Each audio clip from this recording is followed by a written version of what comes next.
नमस्कार दोस्तों, कैसे हैं आप सब। आशा करते हैं आप सभी बहुत बढ़िया होंगे। दोस्तों, हाल ही में इथेनॉल जो 20 पेट्रोल है वो काफ़ी ज़्यादा चर्चा में है और काफ़ी विवादों में भी है।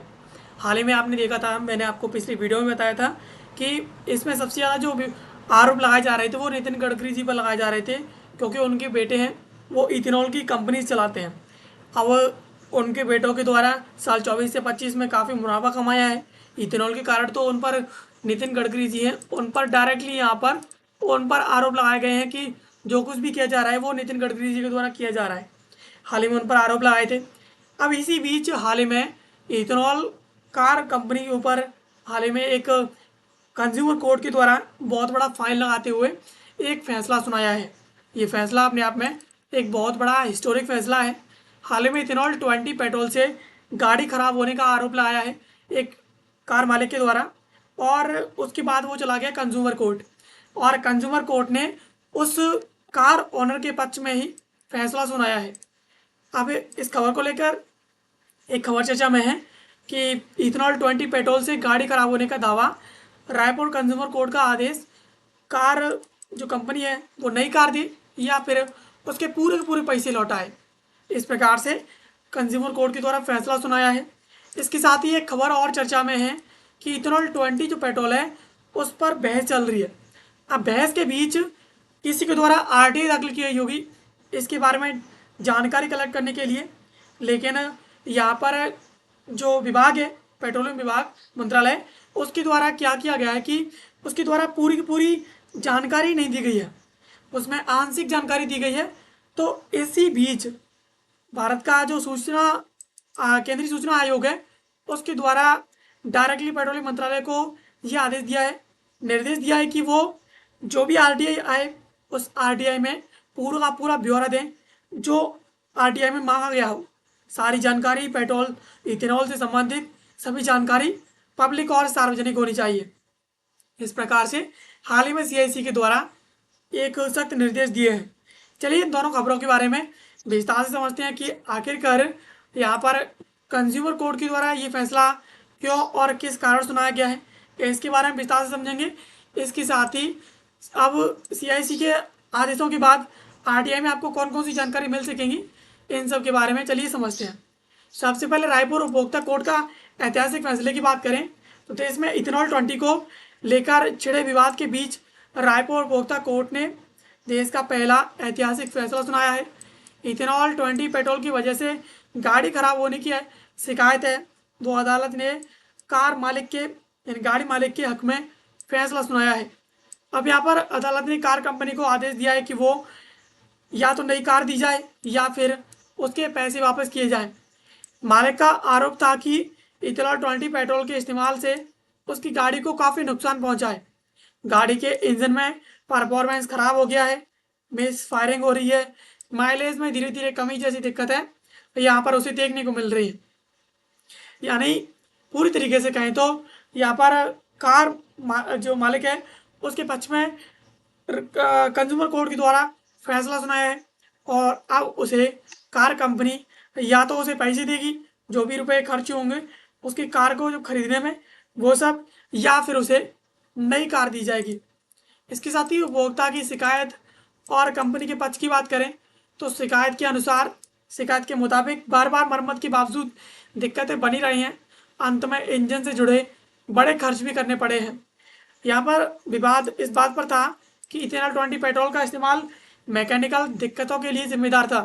गाड़ी बनाने वाली कंपनी और डीलर के बीच डीलर ने इस प्रकार के दावे का विरोध किया था, और इसके साथ ही कंपनी का कहना था कि मॉडल E20 जो फ्यूल है उसके साथ पूरी तरीके से कंपेटेबल था, और कंपनी के अनुसार गाड़ी रेगुलर टूट फूट मेंटेनेंस दिक्कतें या अन्य वजहों से हुई है।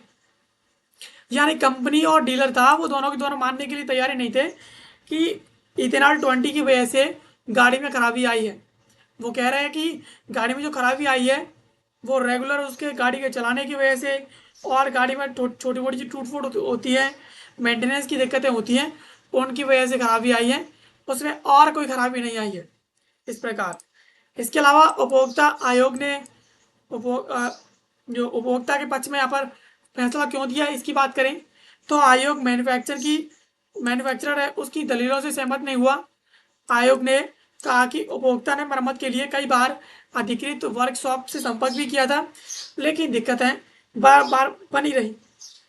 इसके साथ ही बार बार मरम्मत की कोशिशें और खराबी के बने रहने से उपभोक्ता का पक्ष मजबूत हुआ और आयोग ने कहा कि पेट्रोल पंप पर इथेनॉल 20 पेट्रोल आम तौर पर मिलने वाला ईंधन हो गया है, यानी आपको पेट्रोल पंपों पर अब इथेनॉल 20 ही मिल रहा है।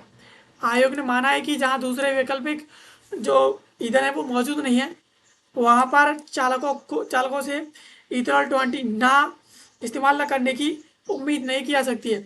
यानी जहां पर इथेनॉल 20 जो पेट्रोल है इसके अलावा अन्य कोई पेट्रोल मौजूद नहीं है, तो वहां पर चालक जो है इथेनॉल 20 ही डलवाएगा। अब यहाँ पर ये जो समस्या आ रही है वो यहाँ पर कंपनी इसके लिए जिम्मेदार है। इसके साथ ही मुआवजे का भी आदेश दे दिया है कोर्ट के द्वारा। आयोग ने शिकायत स्वीकार करते हुए निर्माता और डीलर को मरम्मत का खर्च वापस करने का निर्देश दिया है। मानसिक परेशानी और कानूनी कार्रवाई के खर्च के लिए मुआवजा देने का भी यहाँ पर आदेश दिया है। आदेश के पालन के लिए समय सीमा के अंदर जो भुगतान ना होने पर ब्याज भी उसका देना पड़ेगा। भारत के इथेनॉल ब्लेंडिंग पेट्रोल जो प्रोग्राम है उसके तहत इथेनॉल 20 पेट्रोल का इस्तेमाल बढ़ने से इस फैसले पर लोगों का ध्यान जाने की संभावना है। यह मामला उपभोक्ता अधिकारों, मैन्युफैक्चरर की जिम्मेदारी, फ्यूल कंपेटेबिलिटी से जुड़े अहम सवाल भी यहाँ पर उठाता है। यानी यहाँ पर ये अब कहीं ना कहीं कार जो मैन्युफैक्चरर हैं, कार डीलर हैं, उनकी यहाँ पर जिम्मेदारी भी तय कर देता है इथेनॉल 20 के साथ, क्योंकि इथेनॉल 20 हर जगह पर पेट्रोल पंप पर अब जो मौजूद है। आपको जो प्योर पेट्रोल है वो नहीं मिलेगी, लेकिन उसकी जगह आपको इथेनॉल 20 तो मिल ही जाएगी। तो इस प्रकार से अब यहाँ पर रायपुर हाईकोर्ट को जो कंज्यूमर कोर्ट है उसके द्वारा कार कंपनी को और डीलर को आदेश दे दिए हैं कि वो या तो इसको नई कार दें, नई कार नहीं दे रहे हैं तो आप इसकी कार का मेंटेनेंस का पूरा भुगतान है वो उसे वापस करें। अब यहाँ पर एक खबर और है कि सीआईसी के द्वारा हाल ही में पेट्रोल जो इथेनॉल डाटा है उसे सार्वजनिक करने के निर्देश दिए हैं।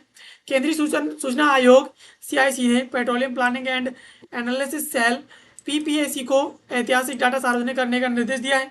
यह डाटा पेट्रोल उत्पादन, इसके साथ आयात, इथेनॉल खरीद व मिश्रण और पेट्रोलियम क्षेत्र के मुनाफे से जुड़ा है। यह आदेश ऐसे समय आया है जब देश में इथेनॉल 20 पेट्रोल है, जहाँ पर इथेनॉल 20% पेट्रोल के साथ मिक्स होती है, इस पर बहस छिड़ी हुई है और यह निर्देश एक आरटीआई आवेदक को सूचना उपलब्ध कराने के लिए यहाँ पर दिया गया है। आयोग ने पाया है कि पीपीएसी ने आवेदक को केवल आंशिक सूचना ही मुहैया कराई है। यानी यहाँ पर आरटीआई जो आवेदक था उसके द्वारा आरोप लगाया था कि जहाँ पर पेट्रोलियम प्लानिंग एंड जो एनालिसिस सेल है उससे उसके द्वारा आरटीआई में जो जानकारी मांगी गई थी वो जानकारी यहाँ पर पेट्रोलियम जो प्लानिंग एनालिसिस सेल है उसके द्वारा पूरी जानकारी नहीं दी गई, उसमें आंशिक रूप से जानकारी दी गई जिसकी उसके द्वारा सूचना आयोग में शिकायत की गई।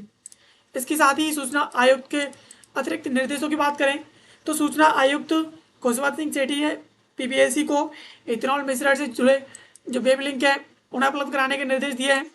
इथेनॉल आपूर्तिकर्ताओं से जुड़े प्रश्नों से संबंधित सार्वजनिक प्राधिकरण को स्थानांतरित करने के लिए कहा है। इसके साथ ही कंपनी वार पेट्रोल आपूर्तिकर्ताओं की जानकारी के लिए यहाँ पर जानकारी के अनुरोध का जवाब देते समय आरटीआई अधिनियम के तहत उचित छूट का उल्लेख करने के लिए भी यहाँ पर कहा गया है। इसके साथ ही आयोग ने प्रतिवादी को यहाँ पर विभिन्न प्रश्नों पर संशोधित जवाब देने के लिए निर्देश दिया है। ये सभी निर्देश एक ही आरटीआई आवेदन के जवाब में जारी किए गए हैं। यानी यहाँ पर जो सूचना आयुक्त हैं खुशवंत सिंह सेठी, इनके द्वारा आदेश दिया है कि अब जो भी आरटीआई आवेदक है उस आवेदक को टोटली पूरी जानकारी जो उसके द्वारा मांगी गई है उसे दी जाए। इसके साथ ही अगर जानकारी यहाँ पर उसके पास नहीं है, पीपीएससी के पास नहीं है, तो वो सार्वजनिक जो प्राधिकरण है जिसके पास ये जानकारी है उसके पास स्थानांतरित करो और आवेदक को पूरी जानकारी दो। इसके साथ ही आरटीआई आवेदन में क्या जानकारी मांगी गई थी, तो आवेदन में देश के पेट्रोल इथेनॉल कार्यक्रम से जुड़ी 6 प्रकार की सूचनाओं की मांग की गई थी। इसमें ईंधन उत्पादन आयात की जानकारी शामिल थी। इथेनॉल मिश्रण से जुड़े जो नियम थे वो भी यहाँ पर मांगे गए। इथेनॉल की खरीद और खपत की जानकारी मांगी गई। आपूर्तिकर्ताओं का विवरण, पेट्रोल बिक्री से होने वाले मुनाफे की जानकारी यहाँ पर मांगी गई। टोटली कहें तो इथेनॉल से जुड़ी हर प्रकार की जानकारी यहाँ पर आरटीआई आवेदक के द्वारा मांगी गई थी, जो पूरी तरीके से जानकारी उसे नहीं दी गई। लेकिन हाल ही में यहाँ पर सूचना आयोग के द्वारा अब सख्त निर्देश दे दिए हैं, तो अब हर एक आरटीआई आवेदक को टोटल जानकारी जो उसे चाहिए अब वो मिलेगी और अब हर कोई आरटीआई के तहत अब इथेनॉल के बारे में जानकारी कलेक्ट कर सकता है। फिलहाल ये जो खबर थी जिसमें इथेनॉल को लेकर के जो विवाद था, कार का जो माइलेज कम हो रहा था, उसके अंदर खराबी आ रही थी, तो यहाँ पर कंपनी को निर्देश दे दिए हैं कि वो या तो उसे खर्चा दें, कंपनी जो कार है उसके मेंटेनेंस का जो कुछ उसका खर्च हुआ है अब तक वो पूरा दें, या फिर उसे नई कार दें। तो इस प्रकार से ये जो फैसला है वो अब इथेनॉल विवाद के बीच काफ़ी हाईलाइट हो जाएगा और सभी का ध्यान अपनी ओर आकर्षित करेगा। दोस्तों ये थी खबर जिसको आज की इस वीडियो में हमने समझा। ऐसे वीडियोस के लिए आप हमारे चैनल को सब्सक्राइब कर लीजिए। मिलते हैं किसी अगले वीडियो में किसी नए और महत्वपूर्ण टॉपिक के साथ। तब तक के लिए आप सभी का बहुत बहुत धन्यवाद।